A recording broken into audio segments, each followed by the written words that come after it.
This clip is brought to you by SaveWithConrad.com.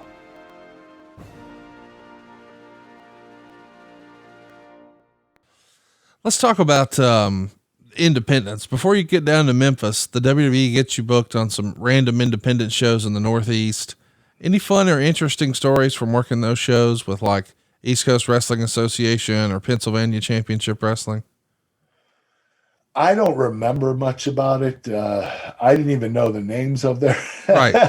They kept us so busy that we would be at the Funkin' Dojo for, 3 or 4 days. And then we go up to Boston or up in the Northeast and do a couple shows and come home real quick. So, we were only there for a couple hours, and I didn't really pay attention to what I was, where I was and Sure. what I was doing. So, but the shows were very instrumental in getting me better. Those shows were some of the best shows that I could have been part of because my I guess, my progress was, getting a lot better, quicker with these matches.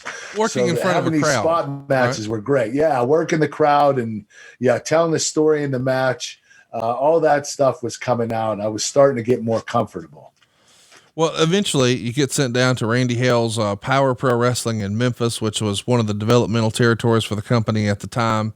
You make your TV debut there because they still had Memphis TV. March 20th, 1999. You're going to debut against a masked opponent named Yellow Jacket, and he's going to arm drag you, celebrate like a heel, and then you beat him with a quick belly-to-belly suplex. Yellow Jacket, by the way, was Jerry Lawler's other son, Kevin Lawler. What do you remember about working in Memphis with Randy Hales and Power Pro Wrestling?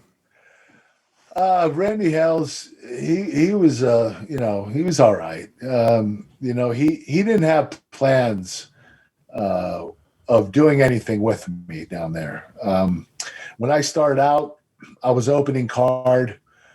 6 months later, I was still opening card. I mean, I only did one promo on TV, on their TV show. And that was, I think, the first day I showed up. So I didn't have a lot down there. The thing was, at one point when Vince wanted to bring me up to TV, they contacted Randy Hales and said, listen, we need Kurt to win the Memphis Championship Wrestling World title. We need them to beat Rikishi.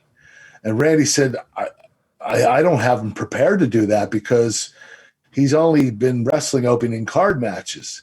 And they said, well, you're going to just have to do it. Right. He was like, I can't. How do I tell that story? And they said, you just figure it out. So I ended up going from opening card to win the world title, Memphis Championship Wrestling, beating Rikishi. And that brought me up to TV. And it was – so Randy didn't do a lot with me. I was really surprised that he just had no interest. And I think because – back then I was trying to get away from my Olympic character.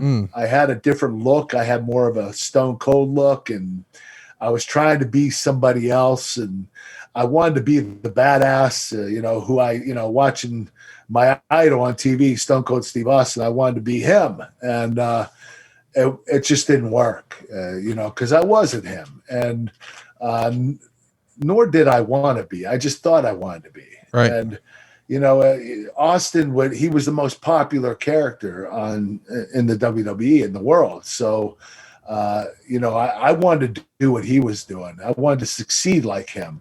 I just didn't know if I wanted to beat him. And I'm glad I didn't turn out to be him. That's, I'm glad I went back to my Olympic character because that worked out extremely well. I want to mention, you talked about winning that title from Rikishi. You debut on March 20th. You win that belt on July 24th. So you hadn't been there too terribly long and you're already the champ. You do. Hey, it's Conrad Thompson. Thanks for checking out the podcast here on YouTube. Be sure to hit the subscribe button and the notifications bell so you get a notice anytime we upload some new content.